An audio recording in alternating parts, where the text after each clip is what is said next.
Ahead on DC News Now at 5, a day of action as thousands rally to end what they call unjust deportations. Why do we want justice? Their message to President Donald Trump tonight.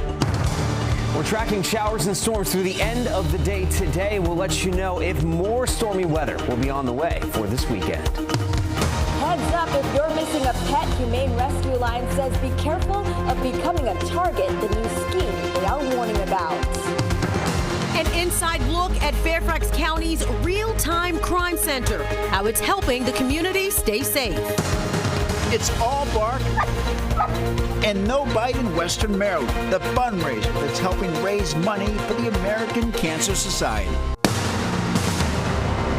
You're watching the station covering all of the DMV. This is DC News Now. And thank you for joining us for DC News Now at 5. I'm Mark Hall. And I'm Tosin Fakile. We're going to start your day off checking off the forecast. We're going to take a live look outside. Tosin went for my annual or my daily walk today. Got a little muggy out there and kept it short, but it's still nice out. Yeah, it's not bad at all. But there are some concerns in the region. Let's head over to meteorologist Damon Madsen with a check on the forecast. Yeah, I got a different view behind me here, guys, because, yeah, it is nice in the district and surrounding areas. Most of the DMV is quiet. We just have a few thunderstorms that are causing some havoc across parts of western Maryland, and we're keeping an eye on things in far southern Maryland as well. This is a live camera along I-68 just outside of Flintstone in Allegheny County. This is the nasty cell that's been impacting areas across Allegheny County for the last hour or so, and this cell still hasn't left as of yet. So that radar loop that we are looking at, there you go. Again, we have thunderstorms across southern Maryland and St. Mary's County, and we have that one cell that just will not let up in far western Maryland. The rest of the DMV is completely quiet, but that is likely to change as we head later into the evening time. Look at this thunderstorm right here, folks. A severe thunderstorm warning still ongoing until 5:15 for Allegheny County, and all of this dark red, these pinks and blacks you see here, that's the core of that thunderstorm producing torrential rain. There have already been reports of 55-mile-per-hour wind gusts, up to quarter-sized hail, and at times there's been signs of rotation with this storm as well. Nothing that has prompted a tornado warning as of yet, but still not great with how this storm is impacting some of these communities. Again, this is between Flintstone and Pratt. It's moving slowly north and east, so this should lift across the Pennsylvania-Maryland line before reaching Hancock, but we have to keep an eye on it, no doubt, as we go over the next few hours. And again, showers and storms, they're expected to fire up, especially north and west of D.C. over the next few hours, and as they do, we could see a couple of stronger storms. So we'll have the latest as things begin to develop even more into the evening, and we'll let you know if more storms are on the way for your Friday, coming up in your full forecast here in just a bit.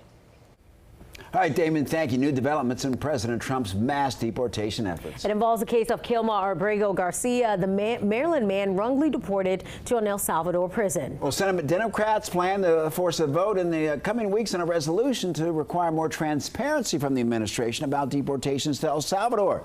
Senators Chris Van Hollen, Tim Kaine, and Minority Leader Chuck Schumer gave an update today outside the U.S. Capitol in the case of Abrego Garcia. Yeah, they introduced a resolution requiring the State Department to provide updates, including the conditions of the prison where Abrego Garcia and others who have ties to the United States are being held. The resolution will also force the administration to report to Congress about steps it's taken to comply with courts saying that immigrants are being wrongfully deported from the U.S. to El Salvador.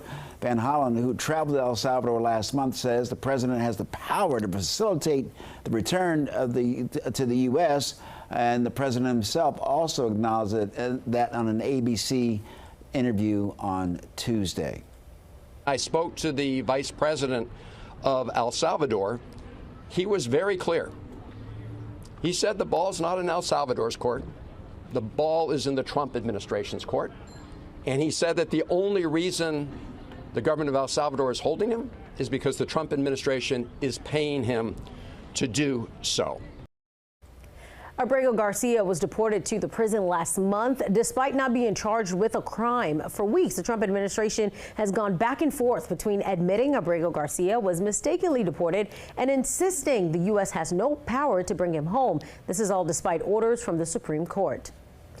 In the district, thousands of people marching to the White House today, rallying against the Trump administration policies as part of a nationwide May Day protest. DC News Now's Mariel Carbone has more from Lafayette Square this afternoon. And tens of thousands of people are expected to rally at cities all across the country today with different focuses depending on where you're at. Now, here in D.C., people are speaking out against Trump's policies on immigration and workers' rights. What do we want? Justice! I think the antidote to anxiety is action. Virginia Savini joining this group of protesters. What do we want? Justice! Marching through D.C. wasn't an option. It was a necessity. Anytime I can come and speak up, there's nothing more important in the world. Thursday, thousands of people joined this May Day protest, a national movement held on International Labor Day, rebuking President Donald Trump's policies. What do we want? No! Here in D.C., that includes the elimination of thousands of federal jobs and the deportation of Kilmar Abrego Garcia, a Prince George's County man mistakenly sent to a prison in El Salvador. They're enjoying making immigrants suffer. They're enjoying making people be afraid to leave their homes. You have a president who believes in America first. Wednesday, President Donald Trump celebrating his first 100 days in office, touting those same policies. We've closed up the border 99.999%. But on the streets of D.C., people have a different read. We are so upset with the 100 days that Trump has ruined our democracy. They're cutting science funding and medical research funding.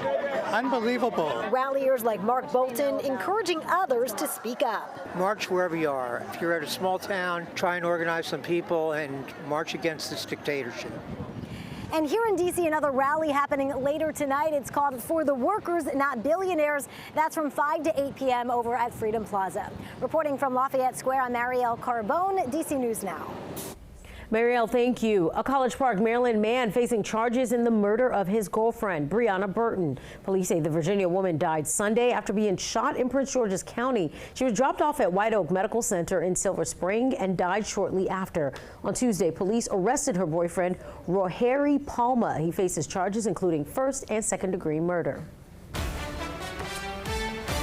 DC News Now is your local election headquarters. Maryland Governor Wes Moore says he is not running for president in 2028. He said that on The View today. It comes after actor George Clooney praised him in hopes of a possible presidential run for the future of the Democratic Party. The Hill reports his announcement is surprising given his rising popularity.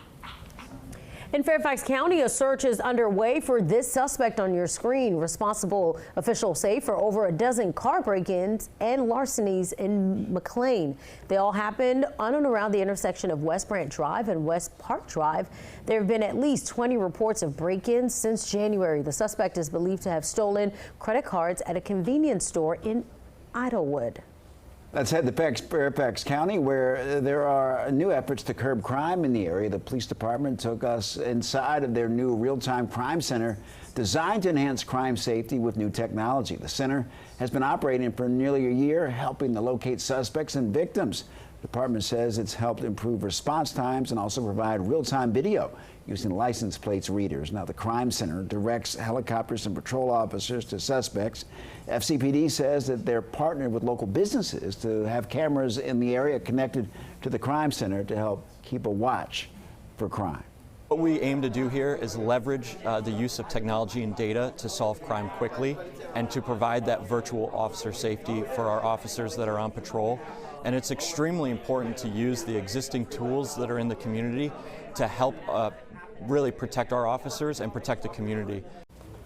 Well, this crime center is 24/7, and within the first 3 months of 2025, they've received 120 crime solver tips and have given away more than $5,000 to tipsters. Let's talk hockey. Those Washington Capitals are advancing to the second round of the Stanley Cup playoffs after their big 4-1 win over the Montreal Canadiens Wednesday night. Yeah, Washington's win their first playoff series since they won the Stanley Cup back in 2018. So joining us now to talk about how the Caps will look ahead of the second round is sports director Derek Forrest. Derek, I was wondering, how do you think they're going to do against Carolina? Well, that one's a little bit harder to tell because it's a little hard to predict who the favorite is and who the underdog is in the NHL playoffs. The teams are so closely played together throughout the course of the year and for the postseason. But the Capitals are the #1 seed. Carolina is the #4 seed. That tells you something there. But the Capitals, they were able to get the job done Wednesday night and close out the series with the Montreal Canadiens, as Washington was able to finish them off in 5 games. It was also the first time the Capitals won a series on their home ice in a decade. But now they're going to turn their attention, as I mentioned, the 4 seed Carolina Hurricanes in round 2 of the playoffs. Now, these two, they split the 4-game series earlier in the year, and the Capitals, or the Hurricanes, excuse me, opened up as the favorites in the series, but you can't count out the Capitals and what head coach Spencer Carberry has been able to do this year as they come in as the best team in the Eastern Conference all season long. Prouder. I'm such a small part of what our guys did over the last couple weeks, so I'm yeah, it's pretty humbling and pretty gratifying to be able to win. Like, it's so hard to win in this league. It's like 16 teams. It is so hard to win a playoff series, and just proud of our group. All right, so currently there's no word on when round 2 is going to begin for the Hurricanes and the Capitals, but what we do know, the Capitals, they have the home ice advantage for the remainder of the playoffs till they get to the Stanley Cup, so they are going to host games 1 and 2. It'll be sometime next week. We just don't know yet. Is home ice a big deal in hockey like it is in other sports? Oh, it's absolutely massive, and that's actually what's been so incredible about the Capitals' 4-1 victory over the Canadiens, because that was probably the hardest place for them to play all playoffs long. If they're able to get wins in the Bell Center, you think moving forward they should be able to, but home ice advantage is massive in the NHL. One more thing to say. Yeah. Go Caps. Go Caps. Thank you, Derek.